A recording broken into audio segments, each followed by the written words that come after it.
Graças a Deus, nos reencontramos nessa manhã de quinta-feira, hoje 28 de abril. Se você não sabia, hoje celebra-se o Dia da Sogra e Dia da Educação. Eu acredito que todos nós ouvimos e temos ouvido histórias de sogra, né? Muitas piadas fazem com a sogra, mas a sogra é uma segunda mãe, porque ela foi quem criou a mulher que você casou, a mulher que você ama. E ela, quando casa sua filha e faz um bom casamento, esse genro se torna também um filho. É uma segunda mãezona. Portanto, parabéns a todas as sogras pela passagem do seu dia. Deixe de levar a sua sogra a brincadeiras, muitas delas de mau gosto. Honre, respeite e considere que ela é a mãe da sua mulher. Outra vez estaremos ouvindo agora o pastor Guilherme, que também foi um dos conferencistas na nossa conferência teológica, e ao término deste programa você terá a oportunidade de ouvir mais uma música interpretada pela cantora Denise, que esteve recentemente celebrando juntamente conosco a nossa celebração de aniversário, 31 anos do programa Opção para a Vida no ar, e também a nossa conferência missionária. Por isso, logo mais você ficará com a Denise. Quero nesse instante aproveitar a oportunidade para que você, que é brasileiro, que ama esta nação, não esqueça de interceder pelo Brasil, principalmente pelas autoridades constituídas. Nós temos visto quantas dificuldades o nosso presidente, eleito pela majoração de votos, ele tem encontrado dificuldades para dirigir os destinos desta nação. Todos os dias a gente vê investidas e mais investidas contra a sua administração como governante deste país, como presidente desta nação. E nós precisamos de orar para que a paz reine nesta nação, para que numa eleição que estamos nos aproximando, possamos ver a vontade expressa do povo no voto, eleger aquele que fizer jus a esta nação ser abençoada, como tem sido através da administração do nosso presidente Jair Messias Bolsonaro. E eu convido você agora a curvar a sua fronte e juntos levantarmos um clamor pela nossa nação, pelas autoridades constituídas, tanto civis quanto militares. Pai, queremos nesse momento apresentar a nossa nação, o nosso país, o nosso povo, a nossa gente, para que, ó Deus, o nosso presidente ele possa terminar este mandato debaixo de uma direção, debaixo da tua bênção, debaixo da tua paz, debaixo da tua proteção, que tu possas guardá-lo, preservar o seu físico, Senhor, de qualquer atentado contra a sua vida, abençoa a sua saúde, que cada dia ele possa ter, ó Deus, autoridade para exercer o seu governo até o término do seu mandato. Se por acaso, Senhor, há alguma dificuldade existente neste país vier impedi-lo de ele ser reeleito, tem misericórdia da nossa nação. Abençoe as autoridades constituídas, ó Deus, abençoe, portanto, a nossa pátria, este país tão rico, ó Deus, e tão necessitado da tua bênção, da tua proteção, do teu cuidado para com toda a nação. É o que eu te oro e te peço ainda pelas eleições que se aproximam neste próximo fim do ano. Em nome de Jesus. Amém. Se você não tem o hábito de orar pelo Brasil, ore, clame, interceda. A palavra de Deus nos diz que bem-aventurada é a nação cujo Deus é o Senhor. E uma das virtudes que eu admiro no nosso presidente é que ele usa o seguinte slogan: Deus acima de todos. Só por isso aí nós vemos que realmente a nossa nação tem sido abençoada na administração deste ano, porque ele tem buscado em primeiro lugar o reino de Deus e a sua justiça, e todas as demais coisas com certeza serão acrescentadas. Você vai ficar agora com a cantora Denise trazendo mais uma música para o nosso enlevo espiritual. Nos aguarde. Se em teu viver existe um vazio, e se não podes cantar com os que cantam para Jesus, não te detenhas Não chores, meu amigo. Cristo transforma as trevas em plena luz. Feliz serás, jamais verás tua vida em pranto se findar. Feliz serás se ao Senhor teu coração entregar.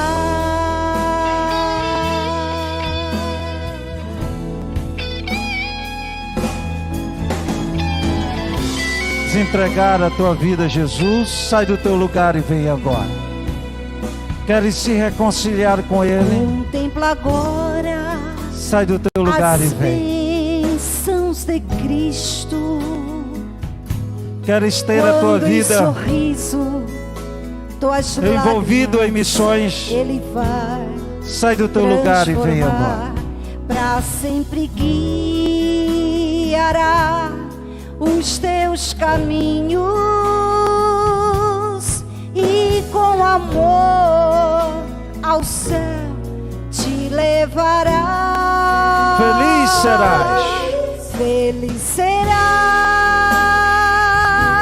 jamais verás tua vida em pranto se findar. Feliz serás se ao Senhor teu coração entregar, teu coração entregar, teu coração entregar.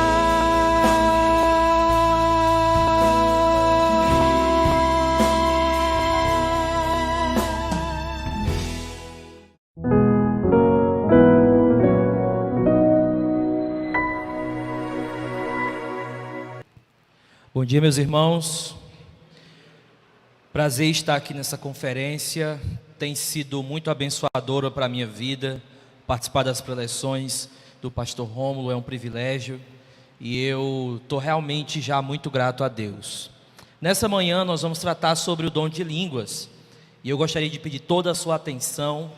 Se possível, evitasse conversas paralelas. Lá atrás, o pessoal que está atrás, me ajudem para que não tenha conversa paralela aí, para que eu tenha o máximo de atenção aqui nessa manhã. Vou tentar ser curto, não vou me estender muito, e nós podemos deixar as perguntas para o final, aí você vai anotando aí, vai lembrando aí, e a gente responde algumas no final, beleza? Amém?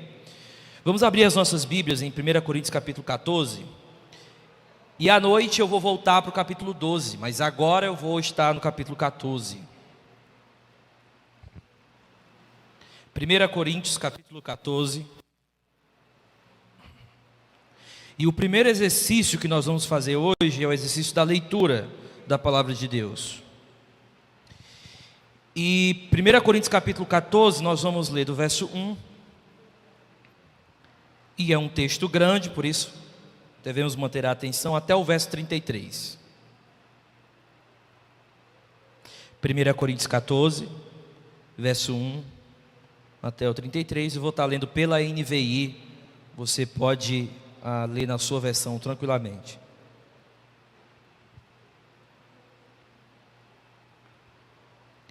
Diz assim a palavra do Senhor: sigam o caminho do amor e busquem com dedicação os dons espirituais, principalmente o dom de profecia, pois quem fala em uma língua não fala aos homens, mas a Deus. De fato, ninguém o entende, e em espírito fala mistérios. Mas quem profetiza o faz para edificação, encorajamento e consolação dos homens. Quem fala em línguas a si mesmo se edifica, mas quem profetiza edifica a igreja. Gostaria que todos vocês falassem em línguas, mas prefiro que profetizem. Quem profetiza é maior do que aquele que fala em línguas, a não ser que as interprete, para que a igreja seja edificada. Agora, irmãos, se eu for visitá-los e falar em línguas, em que lhe serei útil, a não ser que lhe leve alguma revelação, ou conhecimento, ou profecia ou doutrina? Até no caso de coisas inanimadas que produzem sons, tais como a flauta ou a clara, a cítara, como alguém reconhecerá o que está sendo tocado se os sons não forem distintos? Além disso, se a trombeta não emitir um som claro, quem se preparará para a batalha? Assim acontece com vocês. Se não proferirem palavras compreensíveis com a língua, como alguém saberá o que está sendo dito? Vocês estarão simplesmente falando ao ar. Sem dúvida, há diversos idiomas no mundo. Todavia, nenhum deles é sem sentido. Portanto, se eu não entender o significado do que alguém está falando, serei estrangeiro para quem fala, e ele estrangeiro para mim. Assim acontece com vocês, visto que estão ansiosos por terem dons espirituais, procurem crescer naqueles que trazem a edificação para a igreja. Por isso, quem fala em uma língua, ore para que a possa interpretar. Pois se oro em uma língua, meu espírito ora, mas a minha mente fique frutífera. Então o que farei? Orarei com espírito, mas também orarei com entendimento. Cantarei com espírito, mas também cantarei com entendimento. Se você estiver louvando a Deus em espírito, como poderá aquele que está entre os não instruídos dizer o amém, a sua ação de graças, visto que não sabe o que você está dizendo? Pode ser que você esteja dando graças muito bem, mas o outro não é edificado. Dou graças a Deus por falar em língua mais do que todos vocês. Todavia, na igreja, prefiro falar 5 palavras compreensíveis para instruir os outros a falar 10.000 palavras em uma língua. Irmãos, deixe de pensar como criança. Com respeito ao mal, sejam crianças, mas quanto ao modo de pensar, sejam adultos, pois está escrito na lei: por meio de homens de outras línguas e por meio de lábios de estrangeiros, falarei a este povo, mas mesmo assim eles não me ouvirão, diz o Senhor. Portanto, as línguas são um sinal para os descrentes e não para os que creem. A profecia, porém, é para os que creem, não para os descrentes. Assim, se toda a igreja se reunir e todos falarem em línguas e entrarem alguns não instruídos ou descrentes, não dirão que vocês estão loucos. Mas se entrar algum descrente ou não instruído, quando todos estiverem profetizando, ele por todos será convencido de que é pecador e por todos será julgado. E os segredos do seu coração serão expostos. Assim ele se prostrará rosto em terra e adorará a Deus, exclamando: Deus realmente está entre vocês. Portanto, que diremos, irmãos? Quando vocês se reúnem, cada um de vocês tem um salmo, uma palavra de instrução, uma revelação, uma palavra em uma língua ou uma interpretação, tudo seja feito para a edificação da igreja. Se, porém, alguém falar em língua, devem falar 2, no máximo 3, e alguém deve interpretar. Se não houver intérprete, fique calado na igreja, falando consigo mesmo com Deus. Tratando-se de profecia, falem 2 ou 3, e outros julguem cuidadosamente o que foi dito. Se vier uma revelação, alguém que está sentado, cale-se o primeiro, pois vocês todos podem profetizar, cada um por sua vez, de forma que todos sejam instruídos e encorajados. O espírito dos profetas está sujeito aos profetas, pois Deus não é Deus de desordem, mas de paz. Vamos orar mais uma vez? Senhor, que as palavras da minha boca e o meditar do nosso coração sejam agradáveis a Ti, Senhor, Deus meu e rocha nossa. Em nome de Cristo, amém.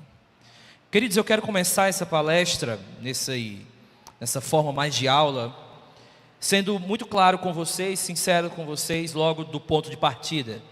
Eu sou um pastor que acredita na continuidade dos dons. de todos os dons espirituais. Eu acho que esse ponto de partida é importante, porque essa vai ser a minha leitura do texto. Se os irmãos que pensarem de outra forma tiver alguma pergunta, pode ficar à vontade no final que eu estarei respondendo.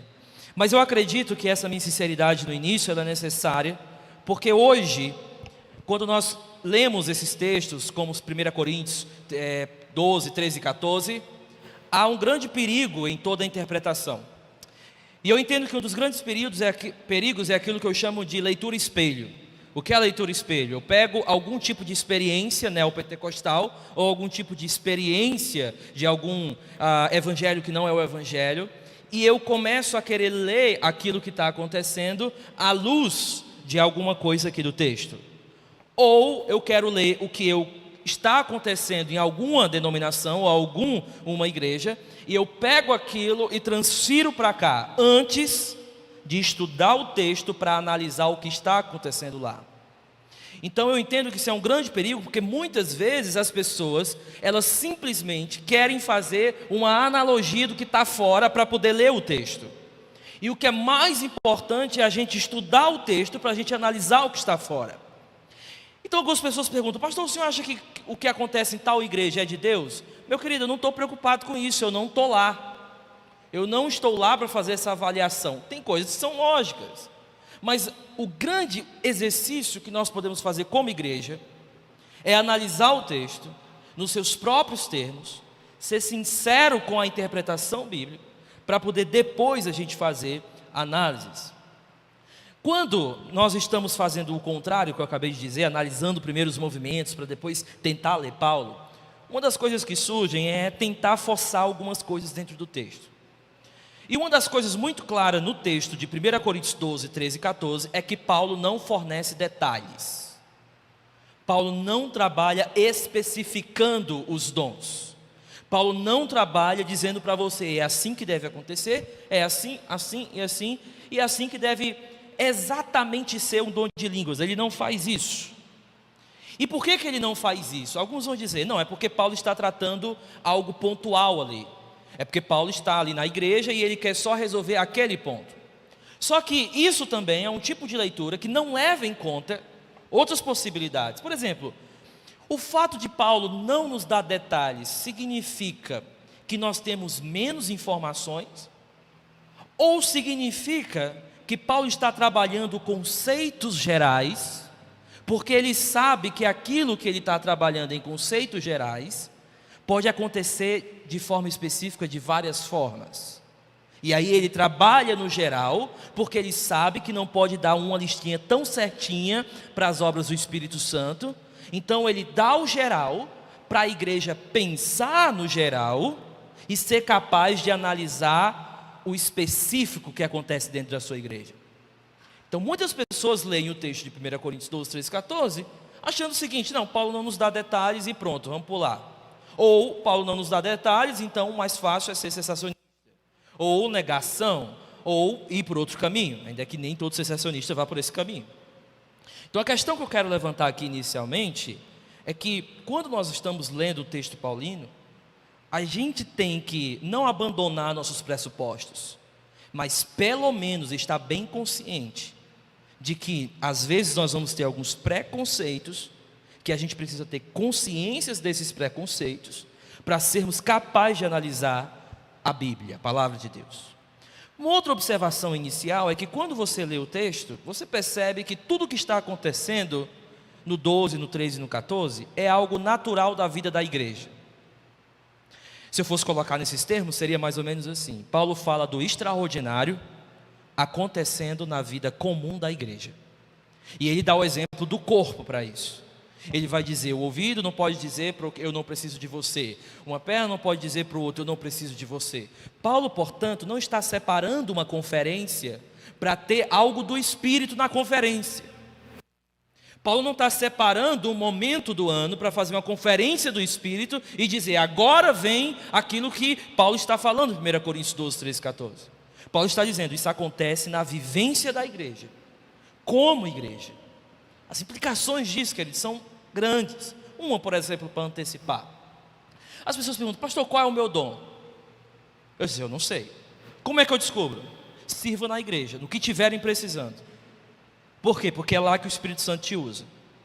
Então, algumas pessoas querem saber o dom para servir.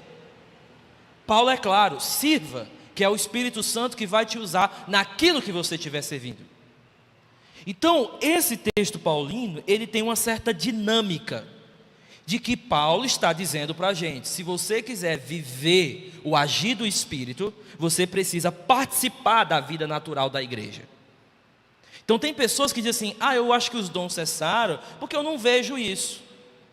E às vezes essa fala, nem sempre, mas às vezes essa fala revela um coração afastado da vida comunitária, afastada da vivência comunitária dos irmãos, do calor dos irmãos. Então Paulo aqui, ele trabalha no natural da igreja e explica o extraordinário acontecendo do Espírito ali. Então essas são algumas observações, antes da gente entrar no texto. E a minha última observação seria essa. O fluxo do argumento de Paulo, ele é simples, ele não é difícil, o fluxo, como ele liga as ideias. Isso parece que ele é bem organizado nisso. Mas o conteúdo do que ele vai falar, tem algumas coisas que são alguns desafios.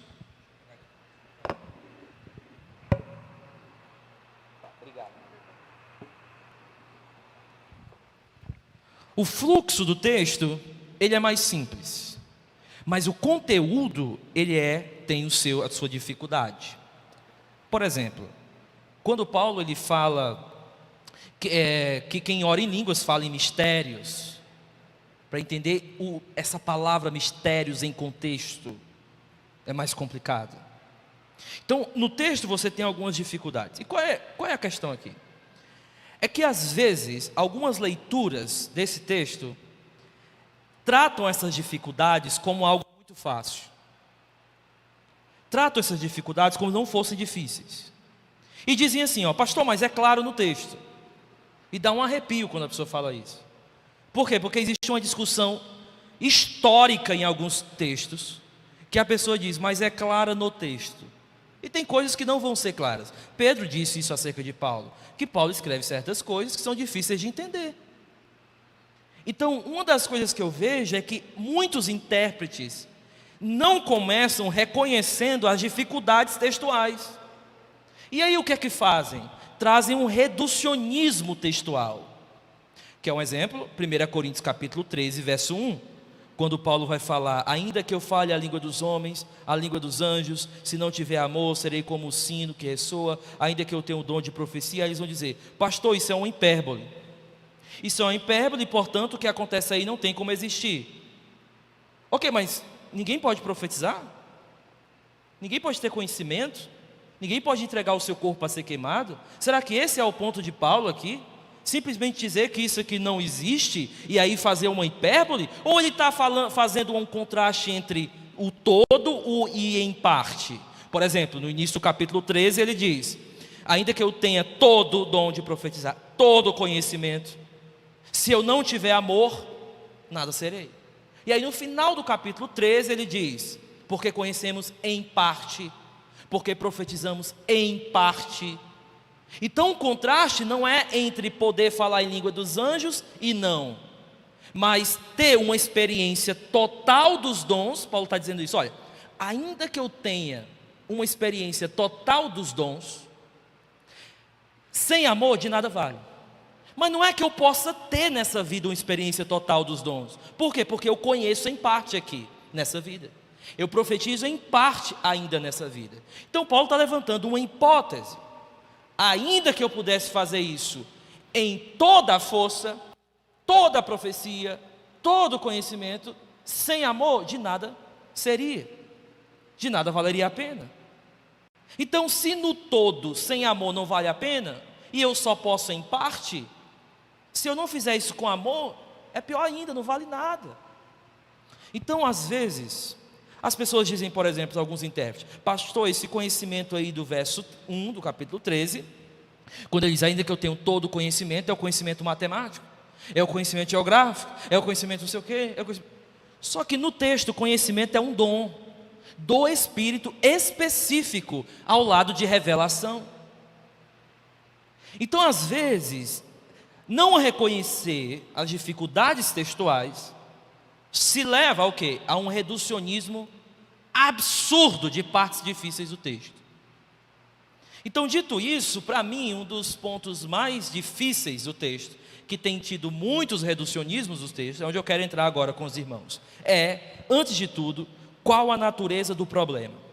O que é que Paulo está resolvendo no capítulo 12, 13 e 14 de 1 Coríntios? Qual é a natureza do problema? Existem 3 propostas aqui. A primeira proposta, eles vão dizer, Paulo está simplesmente informando. Paulo ele quer ensinar a esses irmãos como o dom funciona. Aí eles dizem, olha, se você olhar aí logo do capítulo 12, no início, ele vai dizer, irmãos, quanto aos dons espirituais, não quero que vocês sejam ignorantes. Então Paulo agora vai começar falando e explicando para eles o dom, porque eles não sabem. Só que essa ideia aqui é reducionista. Dizer que Paulo está escrevendo esses versículos simplesmente para passar uma informação acerca dos dons, não leva em conta que no texto Paulo cita e concorda com muitas coisas que os coríntios já sabiam. Por exemplo, eu queria que todos vocês profetizassem. Isso provavelmente é um pressuposto dos coríntios. Então, durante o texto, você vai observar que os coríntios sabiam muito bem sobre os dons, que eles não eram ignorantes sobre os dons. E o propósito de Paulo, portanto, não é simplesmente passar uma informação acerca dos dons. Se você vai por esse caminho, você vai perder o ponto textual aqui. Existe uma segunda posição. Uma segunda posição é que Paulo está tentando resolver um problema dentro da igreja de divisão. Você vai ter aqueles que falam em línguas e você vai ter aqueles que não falam em línguas, e Paulo está passando um tempo para resolver isso. Olha, se tolerem, respeite o outro e tal. Só que isso é estranho também, ainda que seja verdade, em parte. Só que perde mais uma coisa. Qual era a natureza da divisão na igreja de Corinto? Porque se a gente entende que a divisão era só entre os irmãos, a gente perde também muitas formas de Paulo falar. E por quê? Porque a divisão na igreja de Corinto não era simplesmente entre os irmãos. Na verdade, boa parte da divisão deles não existia, era artificial. Não era que eles estavam se dividindo em grupos, é que eles estavam nos seus grupos divididos contra Paulo. Então havia e crescia na igreja de 1 Corinto, na igreja de Corinto, um sentimento anti-paulino, a tal ponto que tudo que Paulo falasse, a tendência dos coríntios era pensar diferente.